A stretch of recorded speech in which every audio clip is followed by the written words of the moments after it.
Hello everyone, welcome back to my another blog. তো আমাদের এই দিনটা ছিল ছুটির দিন।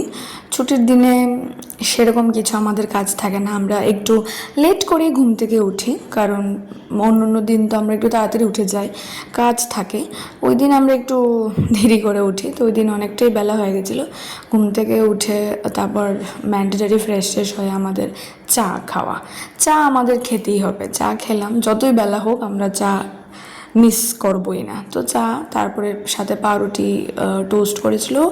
তারপরে খেয়েটে আমি বোর হচ্ছিলাম, মাঝখানে একটু রান্নাও করেছি, ভাত করেছিলাম শুধু সেদিন। তারপরে স্নান টান করে পুজো টুজো দিয়ে এসে আমি আমার স্কিন কেয়ার করলাম। স্কিন কেয়ার তো মাস্ট। কোনো একদিন আমি আমার সামারের স্কিন কেয়ার তোমাদের সাথে শেয়ার করব। তো স্কিন কেয়ার করে ওর সাথে আবার প্যার করছিলাম, ও কথা বলছিল। তো তারপরে সেরে টেরে বলছে ও নাকি একটু বাইরে থেকে কিছু খাবার আনবে, কারণ ছুটির দিন বাইরে থেকে আনতেই লাগবে। তা আমি বলছি ঠিক আছে। তারপরে আমরা জানালার পাশে বসে বসে গল্প করছিলাম, আকাশের দিকে দেখছিলাম। হঠাৎ করে দেখি আকাশটা একদম কালো মেঘ করে বৃষ্টি বৃষ্টি ভাব হয়ে গেছিলো। তো বসে বসে গল্প করছিলাম। তারপরে খাবার টাবার খেয়ে নিলাম। খেয়ে তারপর আমার কিছু কাপড় ছিল শুকিয়ে এসেছিলো, এগুলো আমি একটু গুছিয়ে রাখলাম। তারপর বিকেলবেলা আমরা একটু রেডি হয়ে ওই বাড়িতে গেলাম।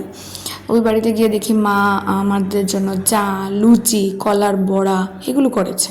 তারপর এগুলো খেয়েটে বাবাকে একটু হেল্প করে দিয়েছিলাম কিছু ফর্ম ফিল করার জন্য। তারপর এখান থেকে আবার ফেরার সময় দেখি আমাদের গাছে কি সুন্দর ফুল আর আম ধরে আছে, কি ভাল লাগছিল দেখতে। তারপর বাড়িতে এসে একটু ভাত রান্না করেছি, একটু ভাজি। তারপর আর কি খেয়েটে আবার রাত্রের স্কিন কেয়ার করলাম। আর আমার বর তো এই সেই ল্যাপটপের সামনেই বসে থাকে, কাজ করে। তারপর একটা ভালো একটা মুভি চালিয়েছিলাম আমরা, ওই মুভিটা দেখে ঘুমিয়ে পড়লাম। বাস, দ্যাটস ইট। দেখা হবে নেক্সট ভিডিওতে। Bye bye.